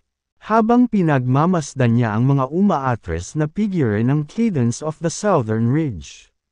Naguguluhan siya sa buong sitwasyon. Matalino man siya, hindi niya alam kung ano ang nangyayari. May pumasok sa sambahayan ng mga Kayden at dinukot si Luka. Pagkatapos, sa pagbabalik ng hindi nasaktan, sumuko siya sa pagsisikap na makipagkumpetensya para sa posisyon ng ulo ng pamilya kay Maxine. Hindi lang iyon, nagmamadali pa siyang bumalik sa Southern Ridge. Ito ay kakaiba. Sino ang tumulong sa akin? Naguguluhan si Maxine. Alam niyang may palihim na tumulong sa kanya. Pero sino iyon? Mula sa mga salita ng mga Kayden. Alam niya na si Luka ay kinuha ng isang napakalakas na figure na malamang ay isang 8th rank Grandmaster. Gayunpaman, hindi niya kilala ang anumang mga Grandmaster sa ika-8 ranggo. Isinasantabi ang mga iniisip. Bahagya siyang kumaway. Gabi na, magpahinga na tayo. Pwede pa tayong mag-usap bukas ng umaga. Pagkatapos, tumalikod siya para umalis. Samantala, ang mga Kayden naman ay nalungkot sa kanilang mga mukha. Ngayong nakaalis na si Luka. Walang nakalaban kay Maxine para sa posisyon ng padre de pamilya. Bumalik si Maxine sa kanyang silid sa kanyang bakuran at umupo sa harap ng kanyang mesa. Tinapik niya ang mesa gamit ang kanyang mga daliri. Nag-isip siya, bumungad sa kanyang isipan ang mga larawan ng mga pangyayaring naganap at ang makapangyarihang mga tao na kanyang nakasalamuha ang hari at Yaroslav Gabriel. Gayunpaman, walang sinuman sa kanila ang magpapadala ng pang-8 na ranggo na Grandmaster upang tulungan siyang makuha ang posisyon ng ulo ng pamilya ng mga Kayden. Sa sandaling iyon, pumasok sa isip ko ang mga sinabi ni Thea. Tapos mawala, bumungad sa kanyang isipan ang mga salitang binitawan ni Thea. Isang itim na espada. Naalala ni Maxine ang sinabi sa kanya ng mga Kayden. Pwede ba, Thea? Ang pag-iisip lamang ng ideyang ito ay nagbigay sa kanya ng takot. At agad niya itong pinabayaan. No way. There's no way Thea's the masked person. Si Luka, ang Grand Patriarch ng mga Kayden, ay hindi man lang makalaban sa taong iyon. 2 buwan pa lang nagsimulang mag-practice ng martial arts si Thea. Paano siya magiging 8th rank Grandmaster? Natawa si Maxine sa sariling naiisip. Nakita niyang katawa-tawa na seryoso niyang pinag-isipan ang ideya. Kabanata 13-14. Pagkaalis ni Thea ay tinanggal niya ang maskara niya at itinago iyon. Pagkatapos, nagmamadali siyang bumalik sa hotel. Pagbalik niya sa hotel, tinanggal niya ang kanyang kapote at panloob. Nakasuot lang siya ng manipis na damit. Sumandal siya sa sofa. Alam niya kung ang kanyang mga aksyon ay angkop. Gayunpaman, Wala siyang pagpipilian. Pinagmalupitan niya si James noong nakaraan. Ibinasura ang lahat ng pangangalaga at pagmamalasakit nito sa kanya. Natuto lang siyang pahalagahan ang lahat pagkatapos niyang mawala ang mga ito. Nais ni Thea na gugulin ang natitirang bahagi ng kanyang buhay kasama si James. Gayunpaman, ang bansa lamang ang nasa isip niya. Hanggat nananatili sa kaguluhan si Saul, hindi niya ay lalaan ang sarili sa kanya at mamuhay ng liblib at komportableng buhay kasama niya. Para kay James, wala siyang choice kundi gawin ito. Sa Kensington, si James ay nasa closed-door meditation upang kumpletuhin ang core ng Spirit Turtle. Habang nabuhay ang Spirit Turtle sa loob ng maraming libong taon, ang core nito ay naglalaman ng kapangyarihan at puro enerhiya. Kahit na ito ay pira-piraso sa 8 piraso, taglay pa rin ito ang nakakatakot na kapangyarihan. Hindi lamang ito makakaapekto sa isip ng isang tao, ngunit gagawin din ito ang tunay na enerhiya ng isang tao na mas magulong at marahas. Mabuti na lang at nilinang ni James ang Ataraxia, na ibinigay sa kanya ni Thea, pagkatapos sumipsap ng enerhiya ng core. Ginamit niya ang Ataraxia upang pilitin na sugpuin ang marahas na enerhiya at ang mga pagnanasang nabuo. Sa huli, nagawa niyang ganap na puspyusan ang enerhiyang ito at gawing true yang energy. Habang itinuon niya ang kanyang isip upang linangin, ang kanyang martial art prowess ay lumakas sa araw. Sa isang kisap mata, isang buwan na ang lumipas. Si James ay nasa closed-door meditation sa buong buwan. Halos kalahati na siya sa pagpipino ng core.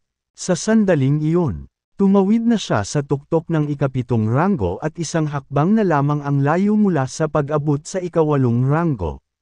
Habang nasa tuktok siya ng Snow Mountain sa Mount Thunder Sect, tinalakay niya ang martial art kasama si Simon Cabral. Samantala, ibinunyag ni Simon sa kanya ang maraming bagay na hindi niya nalalaman. Alam na ngayon ni James na may natitira pang 3 hakbang upang tumawid sa ika-8 ranggo matapos maabot ang tuktok ng ika-7 ranggo. Katulad ito noong tumawid siya sa ika-7 ranggo mula sa ika-6. Mas mahirap lang. Ang 3 hakbang sa pagkakasunod-sunod ay paglilinang ng 5 organo, ang pagtitipon, at ang 5 espiritu. Ang 5 organo ay ang puso, atay, holi, baga, at bato. Ang unang hakbang ay medyo mas madali. Kapag ang 5 organo ay pinalusog ng makapangyarihang true energy, sila ay natural na mabubuhay. Kapag ang isang tao ay nakarating sa ganoong kaharian, ang isa ay mabubuhay ng napakahabang panahon sa pamamagitan ng pagpapakain sa kanila ng true energy sa kondisyon na ang nasabing true energy ay hindi nakakalat. Sa ilalim ng normal na mga pangyayari, aabutin lamang ng humigit kumulang 10 araw upang makumplito ang unang hakbang sa kondisyon na ang isa ay may sapat na true energy. Ang ikalawang hakbang ay ang pagtitipon ng enerhiya ng 5 organo. Ang enerhiyang ito ay hindi tunay na enerhiya, ngunit sa halip ay ang sigla, na walang hugis ng enerhiya.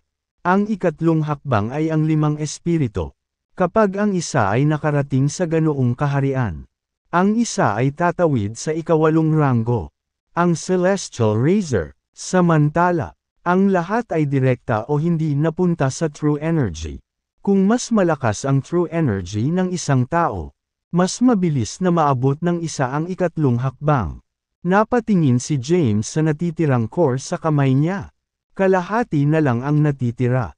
Ang lakas ng enerhiya ay sapat na upang matulungan akong tumawid sa iyong sarili. Bulong niya. Pagkatapos, ipinagpatuloy niya ang paglilinaw. Dahil nababalot ng makapangyarihang true energy, ang core ay patuloy na napino. Ang makapangyarihang enerhiya ay nilikha, na hinihigop sa 5 organo, nagpapalusot sa kanila, sa kaibuturan ng Spirit Turtle. Natapos ni James ang unang hakbang ng madali. Pagkatapos, natapos niya ang pangalawang hakbang. Sa oras na ang enerhiya ng core ay ganap na napino, natipon na niya ang enerhiya ng 5 organo. Sa ika-63 araw ng kanyang nakasaradong pagmumuni-muni, ang kanyang katawan ay biglang naglabas ng 5 malakas na enerhiya na bumulwak patungo sa kanyang ulo. Kabanata 13:15. Samantala, ang 3 kayamanan na nilinang habang tumatawid sa ipitong ranggo ay nagtipon na rin. Ang 3 kayamanan at ang 5 espiritu ng katawan ng tao ay ganap na kinokontrol. Sa sandaling iyon, ang enerhiya sa katawan ni James ay umabot sa zenith. Dahan-dahan siyang tumayo, nakasuot ng composed at walang emosyong ekspresyon sa kanyang mukha. Malumanay siyang bamulong. Sa wakas, naabot ko na ang ika-8 ranggo. Pagkatapos na nasa closed-door meditation sa loob ng maraming buwan na sumisipsip ng enerhiya ng Spirit Turtle's core. Ang kanyang true energy ay naboost ng husto. Ngayon, siya ay isang 8th rank Grandmaster. Pinigilan niya ang kanyang lakas at lumabas ng silid. Gabi oras na noon. Maraming tao ang nagtipon sa foyer ng gusali Cynthia, Quincy, Tiara, at Scarlett. Ang 4 sa kanila ay may ilang uri ng karanasan sa paglilinaw. Nitong mga nakaraang buwan, nagsasanay at nag-uusap sila ng martial art kung hindi sila abala sa pagtatrabaho sa kumpanya. Ang lakas ng aura. Natigilan si Quincy. Ito ay hindi kapani-paniwala. Tumawid ba si James sa ika-8 ranggo? Napatingin si Cynthia sa direksyon ng hagdan. Gayunpaman, ang malakas na enerhiya sa lalong madaling panahon ay humipa. Maya-maya, bumaba ng hagdan si James. Ang kanyang hitsura ay mas bata ngayon. At ang kanyang balat ay mas maputi at mas pinong. Nawala sa kanya ang lahat ng pagkalalaki at katatagan ng loob ng isang sundalo. Sobrang gwapo niya. Napatulala ang lahat. Naakit sila sa karisma ni James. Bakit feeling ko mas bata si James ngayon? He's an almost 30-year-old guy. But he looks like he's just 20. Bulong ni Quincy habang nakatingin sa papalapit na si James. Ma'am! Tumango si Cynthia at sinabing, mas bata talaga siya ngayon. Nang makita ang mga babaeng nakatayo na nakanganga ang kanilang bibig. Nakangiting tanong ni James, bakit lahat kayo nakatitig sa akin? James, tumawid ka na ba sa ika-8 ranggo? Naalala ni Quincy ang sarili at nagtanong. Sumili ang ngiti sa mukha ni James habang nakatingin sa kanya. Pagkatapos mag-shower, nakasuot si Quincy ng puti, semi-transparent na pajama na malabo na nagsiwalat sa kanyang walang kamali-mali na figure. Basa pa ang buhok niya. At namumula ang pisngi. Nang makita siya, nagkaroon si James ng pagnanais na angkinan siya. Then, umiling siya para pigilan ang mga iniisip. Lumakad papunta sa kanya. Umupo siya at tumango. Oo, tumawid ako sa ika-8 ranggo. Bumilis ang tibok ng puso ni Quincy habang nakatitig sa kanya si James. Hindi pa niya ito tinitigan ng mga matang iyon. Sa kaibuturan niya, lihim siyang nasiyahan. Lumapit siya kay James at umupo sa tabi nito. Sinisigurado na may balat siya. Naaamoy ni James ang halimuyak na nagmumula sa kanya. Hindi niya matiyak kung amoy pabango ba iyon o shampoo lang. Congratulations! Pagkaupo ni Quincy, ngumiti siya kay James at sinabing, narinig ko mula kay Callan na siya ay isang walang kapantay na henyo na tumawid sa ika-7 ranggo bago ang edad na 40. Gayunpaman, siya ay halos 100 taon na ang nakalilipas nang siya ay naging isang 8th rank Grandmaster. Samantala, nagawa mong maging isa bago mag-30. Kung isa sa alang-alang mo kung gaano kakabataan kapag tumawid ka sa ika-8 ranggo at ang iyong malakas na sigla. Hindi ka magkakaroon ng problema sa buhay ng 200 taon. Ganoon ba? Napakamot sa ilong si James. Bahagya siyang nagulat kay Quincy na nakaupo sa tabi niya. Oo, tuwang-tuwang sabi ni Tiara. Sinabi ni Callan na mas maagang umabot sa ika-8 ranggo. Mas mahaba ang mabubuhay. Iyon ay dahil ang kanyang sigla ay napanatili ng halos ganap. Napatingin si James sa mga babae sa kwarto. At may malisyosong pag-iisip sa hindi malamang dahilan. Dahil sa takot, tahimik niyang ginawang catalyze ang ataraxia para sugpuin ang mga pagnanasang iyon. Pagbabago ng paksa, tinanong niya, nga pala, may nangyari ba habang nasa closed-door meditation ako nitong nakaraang 2 buwan? Umiling si Quincy at sinabing, wala akong masyadong alam tungkol sa sinaunang martial world. Sa Kensington, ang Centennial ay umuunlad pa rin ng mabilis. Sa loob lamang ng 2 buwan, pumasok ito sa isang kasunduan sa pakikipagtulungan sa maraming kumpanyang multinational.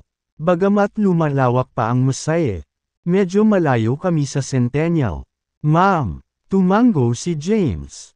Hindi na niya kayang bigyang pansin ang Centennial. Kung tutuusin, mas nag-aalala siya sa dynamics sa capital. Wala siyang alam sa sitwasyon doon. Sa nakalipas na 2 buwan, siya ay nasa closed-door meditation. Hindi niya tinanong si Thea tungkol sa kahit ano. Hindi siya kinontak ni Thea. Kabanata 13:16. Halos 3 buwan na ang lumipas mula noong Mount Thunder Conference. Ang mga nakakuha ng ubod ng Spirit Turtle ay dapat na natapos na itong puno at malapit nang lumabas mula sa pagtatago upang sirain si Saul. Samantala, halos 6 na buwan na lamang ang natitira bago ang halalan sa Oktubre. Kailangang lutisin ni James ang lahat ng bago iyon. Napatingin ang mga babae kay James nang may pag-asa. Si James naman ay nag-catalyze ng ataraxia at pinigilan ang kanyang pagnanasa. Sa pagtingin sa kanila, sinabi niya, nag-aalala ako na ang kabisera ay bumaba sa kaguluhan. Dapat akong umalis sa Kensington at magtungo kaagad sa kabisera. Malapit na, nabigla si Quincy. Bagamat narito si James sa nakalipas na 2 buwan. Siya ay nasa closed-door meditation sa buong oras at madalas na umiiwas sa pagkain. Kakaunti lang ang mga pagkakataon para makasama sila. Kaya gusto ni Quincy na gamitin ang pagkakataong ito para makasama man lang siya sa pagkain. Gayunpaman, hindi niya inaasahan na aalis siya ng ganoon kabilis. Ma'am, tumayo si James at sinabing, it's been more than 2 months. At hindi ko alam ang sitwasyon sa capital. Kailangan kong pumunta doon sa lalong madaling panahon. Sige, kung ganoon. Hindi nagprotesta si Quincy. Tumayo siya at inayos ang baluktot na kwelyo ni James. Nakatingin sa kanya na may nagmamalasakit na ekspresyon. Sinabi niya, bagaman hindi pa ako nakapunta sa kabisera at wala akong alam tungkol sa sitwasyon doon. Pinaghihinalaan ko na ang sitwasyon ay magiging mas masakit kaysa sa inaasahan. Mag-ingat na maging maingat sa lahat ng oras. Habang inaayos niya ang damit ni James at tinitigan siya ng may pagmamahal at pag-aalaga. Nagkaroon ng gana si James na yakapin siya. Ang kanyang mga braso ay malapit sa baywang ni Quincy. Gayunpaman, pinigilan niya ang pagnanais sa pinaka-kritikal na sandali. Gagawin ko. Binawi ni James ang kanyang mga braso. Pagkatapos niyang magpaalam, binuksan niya ang pinto at umalis. Nang umalis siya sa bahay ni Cynthia, kinuha niya ang kanyang telepono at tinawagan ang Blythe King. Hello, James. Wala akong balita sa iyo for the past 2 months. Pero balita ko hindi ka pa nakakabalik sa capital.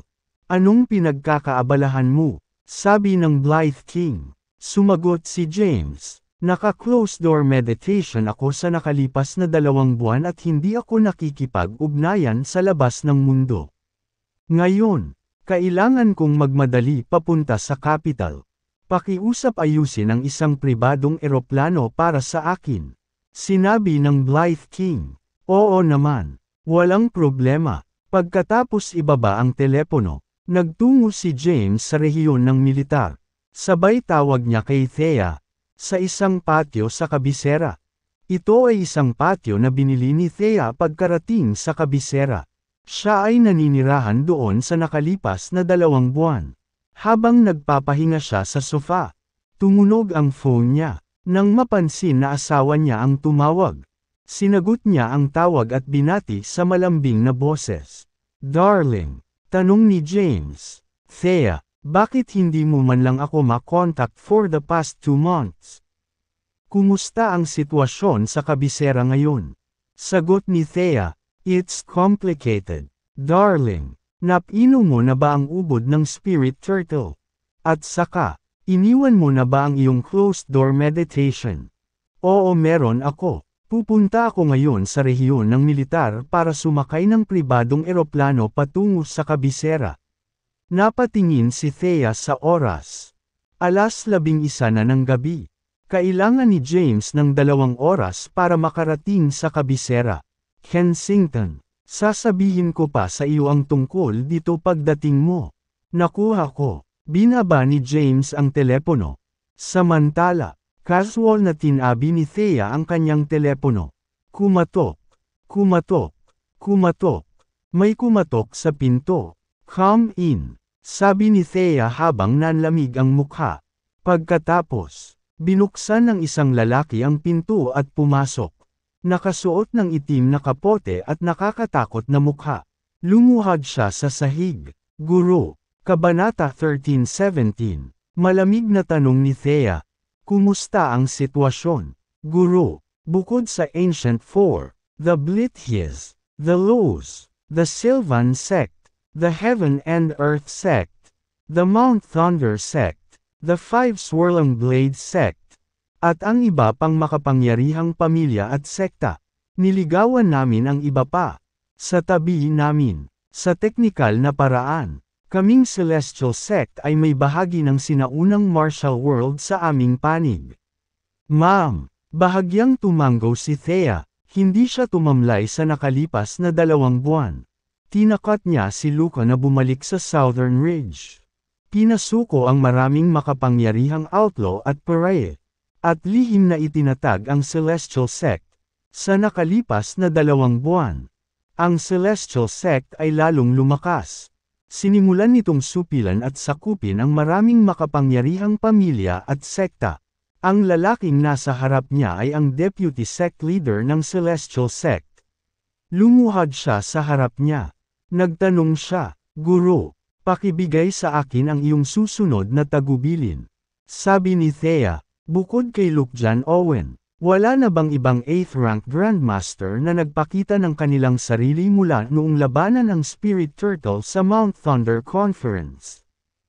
Oo, bukod kay Luke John Owen ng Gu Sect, lahat ng pang 8th rank Grandmaster ay nawala ng walang bakas. Kahit na halos 3 buwan na ang nakalipas, wala pa ring bakas ng mga ito. Nakikita ko, malaya kang umalis. Maging naka-standby at maghintay ng karagdagang mga tagubilin. Subukan mong huwag pumunta at hanapin ako pansamantala. Naiintindihan. Tumayo ang lalaki at tumalikod para umalis. Samantala, napasandal si Thea sa sofa at nagmuni-muni. Kalahati ng sinaunang martial world ay nasa ilalim na ng kanyang kontrol. At iilan na lamang ang natitirang malalakas na puwersa ang nakatakas sa kanya. Ngayon, buong kontrol na rin ni Maxine ang Cadence. Sa pinagsamang puwersa ng mga Caden at ng Celestial Sect, mas maaabot ni James ang mas mataas na taas. Gayunpaman, ito ay malayo sa sapat. Pagkatapos ng lahat, ang kanyang lakas ay hindi kahit kalahati ng Gu Sect. Kung hahaharapin niya ang Gu Sect ng direkta, siya ay matatalo. Upang matulungan si James na labanan ang Gu Sect at Luke John, wala siyang pagpipilian kundi pag-isahin ang sinaunang martial world. Matapos ang mahabang pag-iisip, tumayo siya at pumasok sa banyo. Hinubad niya ang kanyang damit at hubad na isinubsob ang sarili sa bathtub. Minsang naligo siya at nag-spray pa ng pabango sa sarili. Matyaga niyang hinintay ang pagdating ni James. Pagdating sa capital, tinawagan ni James si Thea, na sinabi sa dating ang kanyang address. Tumawag si James ng taxi at tinungo ang courtyard na kinaroroonan ni Thea. Sinunggaban ni Thea si James at mapusok na hinalikan ang pagdating niya sa lugar. Na muling nagpasigla sa pagnanasang pinigilan niya. Halos instinctive. Niyakap siya nito, idiniin sa dingding, at gumanti ng halik. Nadulas ang mga damit ni Thea sa sahig habang nag-aapoy ang pagtatalik ng dalawa. Makalipas ang ilang oras, nahiga si Thea sa yakap ni James. Darling, tumawid ka na ba sa ikawalong ranggo? Alam ni Thea ang lakas ni James. Bago pa man ang closed-door meditation, isa na siyang 7th rank Grandmaster. Ngayon, napino na niya ang kaibuturan ng Spirit Turtle. Wala siyang ideya kung tumawid siya sa ikawalong ranggo. Oo, niyakap si Thea. Mahinang nagsalita si James. Yes, I have. By the way, ano ang sitwasyon sa capital nitong nakaraang 2 buwan? At kumusta ang sinaunang martial world? Nang marinig ito, nagdilim ang mukha ni Thea. At sinabi niya, ang sinaunang martial world ay dumaranas ng matinding pagbabago. Hindi napigilan ni James na magtanong. Ano ang ibig mong sabihin? May nangyari bang masama? Ma'am, tumango si Thea at sinabing, mga 2 buwan na ang nakalipas. Biglang lumitaw ang isang malakas na puwersa sa pangalan ng Celestial Sect sa sinaunang martial world. Napasuko nito ang maraming sekta at pamilya sa maikling panahon. Na ikinagulat ng lahat. Ang lahat ay nasa tenterhook na ngayon. Iniisip kung ano ang susunod na gagawin ng Celestial Sect. Ang Celestial Sect, kumunot ang noo ni James at nagtanong.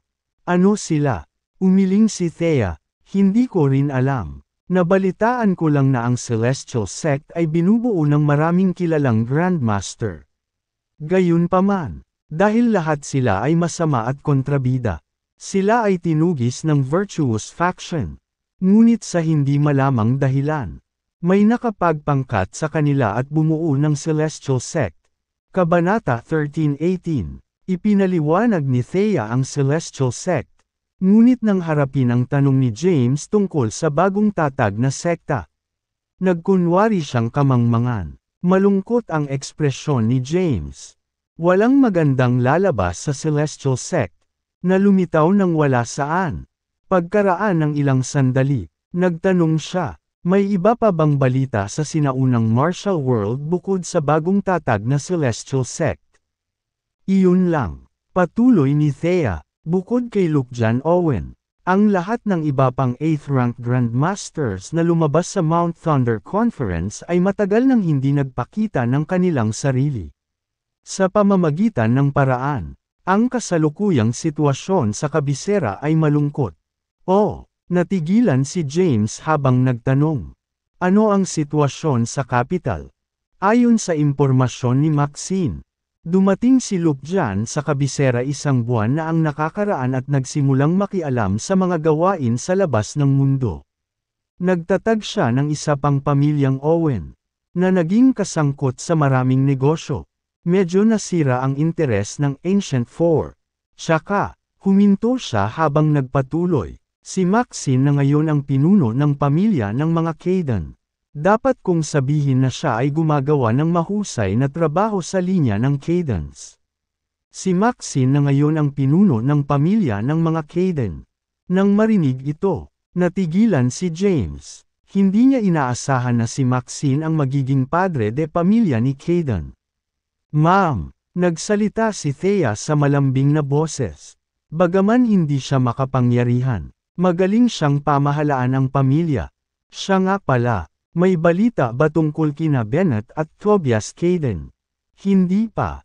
Nagsimulang talakayin ni James ang mga pangyayari sa capital sa nakalipas na 2 buwan kasama si Thea. Bukod kay Lukjan na nagdudulot ng gulo, lahat ng iba ay tila matatag sa sandaling ito. Dahan-daang nakatulog ang dalawa, at mahimbing na nakatulog si James. Pagkagising niya ay wala na si Thea. Bumangon siya, nagbihis, at tumingin sa oras. It was 10 a.m. Inilabas ang kanyang telepono. Tinawagan niya si Henry. Hindi nagtagal, natuloy ang tawag, at dumating ang nag-aalalang boses ni Henry. Sa wakas ay tinawag mo na ako. James, parang hindi ko na kayang tiisin pa. Nasa capital ka ba ngayon? Tanong ni James. Oo, Sagot ni Henry, mabuti, pupunta ako doon. Pagkatapos ng maikling pag-uusap, ibinaba ni James ang telepono. Gising ka na, darling. Bumukas ang pinto at pumasok si Thea na may dalang bowl ng noodles. Nagugutom ka siguro. Gusto mo ba ng pansit? Si James ay nasa closed-door meditation sa lahat ng ito, habang ginagamit niya ang true energy para mapanatili ang kanyang mga function ng katawan. Kaya niyang laktawan ang kanyang mga pagkain na madalas. Nang maamoy niya ang pagkain, kumalam ang tiyan niya. Inabot ni Thea ang bowl ng noodles sa kanya. At, umupo si James at nilamon ang pagkain. Ang sarap nitong lasa. Ang galing mong magluto, Thea. Iyon ang unang beses na kinain ni James ang luto ni Thea. At ito ay mas masarap kaysa sa inaasahan niya. Marami akong natutunan sa nakalipas na 2 buwan. Umupo si Thea sa tabi niya at sinabing, Darling, kapag naayos na natin ang lahat sa capital, humanap tayo ng liblib na lugar para manirahan sa natitirang bahagi ng ating buhay. Hindi ba? Oo naman. Tumango si James bilang pagsang-ayon. Nga pala, pupunta ako sa military region mamaya. All this while, si Henry ang namamahala. Tiyak na dinadala niya ang maraming pasanin. Maraming bagay ang dapat kong harapin pagdating ko. Ma'am, tumango si Thea, akin ang looban na ito. Ito ay maaaring maging base ng mga operasyon natin sa capital. Kung hindi mo gusto dito, maaari tayong lumipat sa Emperor's Mansion anumang oras. Huwag kang mag-alala, gusto ko ang lugar na ito. Napangiti si James. Maya-maya pa'y natapos na siyang kumain. Pagkatapos kumain, binalot siya ni Thea ng jacket at sinabing, Mag-ingat ka ha. Kabanata 13:19. Nakuha ko. Hawak ang Blade of Justice sa kanyang kamay. Nagmamadali siyang umalis. Agad siyang nagtungo sa rehiyon ng militar. Emperor. Pagpasok niya sa rehiyon ng militar, maraming sundalo ang bumati sa kanya nang magalang nang makita siya. Tumango si James at dumiretso sa opisina. Smack! Bago pa man siya makapasok sa opisina ni Henry ay may narinig siyang komosayon mula sa loob. Binabalaan kita, Black Shadow. Palalayain mo na siya. Kung hindi, hahaharapin mo ang kahihinatnan. Naririnig ni James ang mga saway na nagmumula sa loob. Pagbukas ng pinto, nakita niya ang isang matandang lalaki na nakauniporme ng militar na nakaturo kay Henry. Ito ang capital. Hindi ang Southern Plains. Hindi ka tumatawag ng mga shot sa paligid dito.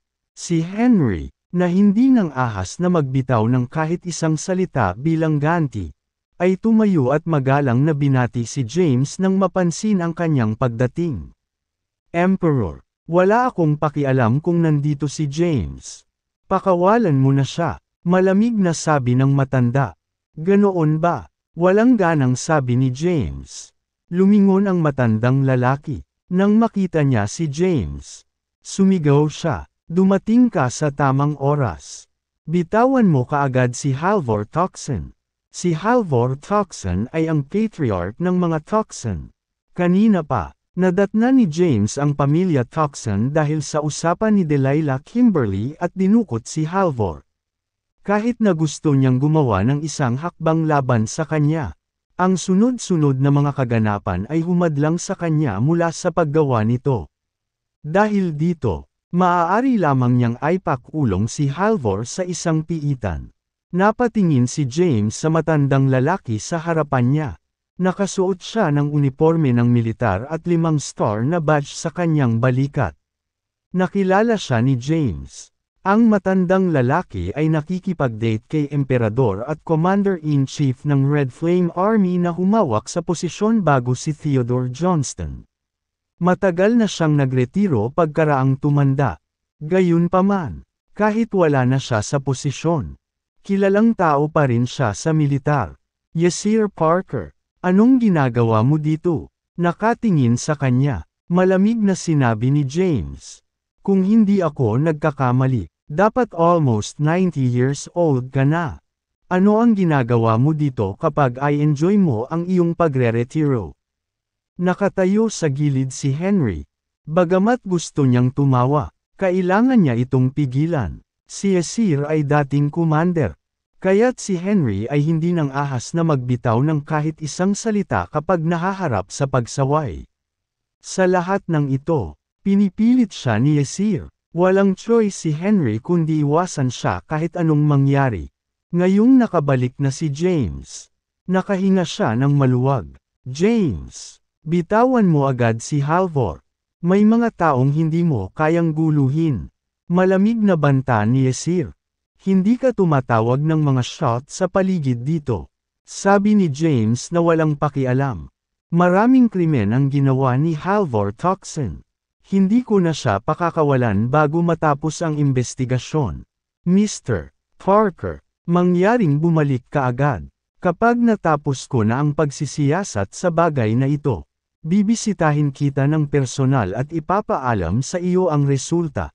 James, nagngagat ang ngipin ni Yasir. Mga lalaki, pauwiin ninyo ang commander. Sigaw ni James. Kaagad, 2 sundalo ang pumasok. Gayunpaman, nang makita nila si Yasir, natigilan sila at nagkatinginan. Hindi sigurado kung ano ang gagawin. Anong nakatayo ka dyan? Bilasan mo at samahan si Mr. Parker pabalik. Kung may mangyari man sa kanya habang nasa military region, kayo ang mananagot dito. Saway ni James sa kanila. Naiintindihan. Pakisundo kami. Mr. Parker, pinandilatan ni Yasir si James at malamig na sinabi. Pagsisisihan mo ito, James. Maghintay lang. Tapos, tumalikod na siya para umalis. Paf! Sa sandaling umalis siya, biglang tumawa si Henry. Sa wakas nakabalik ka na. James, kanina pa ako pinipilit ni Yasir. Hindi na ako nakatiis. Ikaw lang ang may lakas ng loob at may tungkulin na tanggapin siya. Damn! Ang sarap sa pakiramdam. Kabanata 13:20. Umupo si James sa sofa sa opisina ni Henry. Agad naman siyang inabutan ni Henry ng sigarilyo at umupo sa tapat niya. Mabuti ang ginawa mo. Si James ay nagsindi ng sigarilyo at nagtanong. Bukod kay Yasir Parker, may iba pa bang naninindigan sa iyo? Napakarami sa kanila na hindi ko kayang pangalanan silang lahat. Nagsindi rin ng sigarilyo si Henry at sinabing, halos lahat ng makapangyarihang tao sa kabisera ay bumisita sa akin sa pagsisikap na akitin at pilitin akong palayain si Halvor. Gayunpaman, sinubukan kong iwasan ang mga ito sa lahat ng mga gastos. Ma'am, tumango si James at sinabing, ang mga Tuxen ay nagtatag ng kanilang sarili sa kabisera sa loob ng maraming siglo at isa sila sa pinakamakapangyarihang pamilya kay Saul. Dahil sila ay kaakibat ng maraming makapangyarihang mga numero, hindi may iwasang magkaroon ng chain reaction sa sandaling gumawa tayo ng hakbang laban sa Halvor. Isulat ang mga pangalan ng mga taong dumating mamaya para magkaroon ako ng magaspang na ideya. Naiintindihan. Tumango si Henry. Bibisitahin ko ang hari ngayon. Hindi nagtagal si James sa rehiyon ng militar. Umalis siya pagkatapos ng maikling pakikipag-usap kay Henry at dumiretso sa Peace Mansion. Ang hari ay ang pinuno ng Saul. Gayunpaman, nasa likod niya si Mr. Lee. Samantala, ang nagmamanipula kay Mr. Lee sa likod ng mga eksena ay si Sky, na sumusunod sa mga tagubilin ng hari 100 taon na ang nakararaan. Kahit na para sa kasalukuyang hari, ang dynamics ay komplikado at masalimuot. Noon sa Mount Thunder Conference, pinakilos niya ang hukbo at nagplanong gumamit ng high-tech na armas para puksain ang lahat ng sinaunang martial artist. Kabilang dito sina Mr. Lee, Sky, at Lance. Ang hari ng 100 taon na ang nakalilipas. Nangangailangan ito ng malaking tapang. Ngunit pinigilan ito ni James. Hindi niya hinanggad ang bawat sinaunang martial artist ay mapuksa dahil lamang sa mga aksyon ng ilang piling tao. Gayunpaman, Alam niyang magkakaroon ng gulo hanggat nabubuhay ang mga sinaunang martial artist na ito. Samantala, inilipat ng hari ang lahat ng responsibilidad sa kanya. Emperador, nang dumating si James, magalang siyang binati ng mga guard ng Peace Mine. Tinanong ni James, narito ba ang hari? Ang hari ay kasalukuyang nagpupulong. Hihintayin ko siya. Kung ganoon, pumasok si James sa Peace Mansion at naghintay sa isang kwarto. Makalipas ang humigit kumulang 2 oras. Dumating ang hari, sa tabi niya ay si Gloom, ang kanyang personal bodyguard. Sa sandaling pumasok ang hari sa silid. Tinanggal niya ang kanyang jacket at casual na ibinigay kay Gloom. Nabalitaan ko sa mga guard na dumating ka. Umupo ang hari sa tapat ni James at tumingin sa kanya na may mataimtim na ekspresyon. James, kung hindi mo ako pinigilan, ang mga sinaunang martial artist na ito ay namatay na sa Mount Thunder Sect. Ngayong nakaligtas na sila, ito ay isang potensyal na panganib.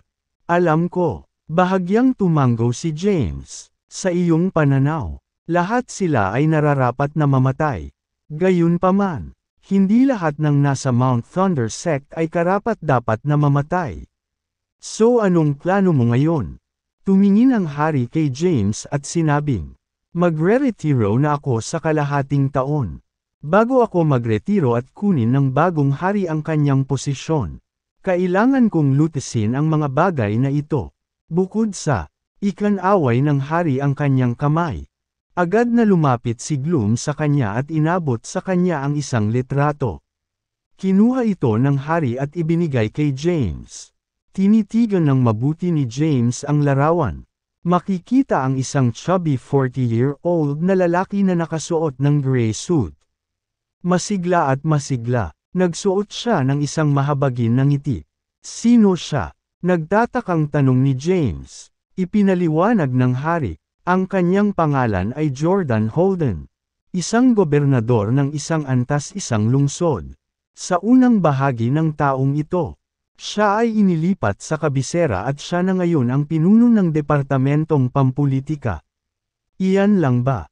Tanong ni James. Sinabi ni Harry, bagaman siya ay mukhang mahinhin sa labas. Sa katunayan ay kaanib siya sa Gu Sect. Kamakailan, regular siyang nakikipag-ugnayan sa maraming miyembro ng parliament mula sa lahat ng distrito at probinsya sa buong Seoul. Sa tulong ng Gu Sect, nakakuha siya ng maraming suporta at ngayon ang mga kandidato para sa bagong hari. Malungkot ang ekspresyon ni James. Kahit na ang mga lalaki ay hindi nakabase sa capital, siya ay inilipat dito sa tulong ng Gu Sect. Kapag siya ay naging hari, siya ang magiging papi ni Lukjan.